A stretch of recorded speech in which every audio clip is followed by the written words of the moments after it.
தமிழ்நாட்டில் செயல்படுத்தப்பட்ட திட்டங்களுக்கு மாநில அரசை விட குறைவாக மத்திய அரசு நிதி பங்களிப்பு செய்துள்ள நிலையில் அத்திட்டங்களுக்கு மத்திய அரசின் ஸ்டிக்கரை ஒட்ட நிர்மலா சீதாராமன் முயற்சிப்பதாக மாமக தலைவர் ஜவாஹிருல்லா குற்றம் சாட்டியுள்ளார்.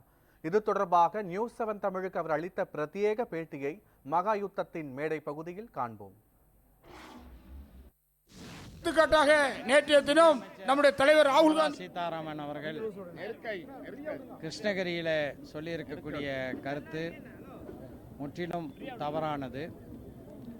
தமிழ்நாட்டில் பல்வேறு திட்டங்கள் செயல்படுத்தப்பட்டு இருக்கின்றன என்றால் அது மத்திய அரசு திட்டமாக இருந்தாலும் கூட தமிழ்நாடு அரசினுடைய நிதி பங்களிப்பு தான் மிக அதிகமாக இருக்கின்றது.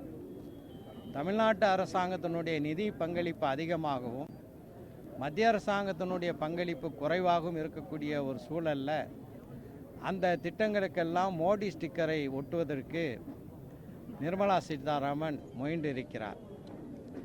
திருநெல்வேலி தூத்துக்குடி பகுதியிலே நான் இன்று பரப்புரை மேற்கொண்டேன். வரலாறு காணாத அளவுக்கு மிகப்பெரிய மழை வெள்ளம் இந்த பகுதியை சூழ்ந்து கொண்டு மக்கள் கடுமையான பாதிப்புக்கு இலக்கானார்கள். இந்த நாட்டினுடைய பிரதமர் என்ற அடிப்படையிலே வட இந்தியாவில் உத்தரகாண்டில் மிகப்பெரிய மழை வெள்ளம் ஏற்பட்ட போது உடனடியாக மோடிக்கு அங்கே செல்ல முடிந்தது.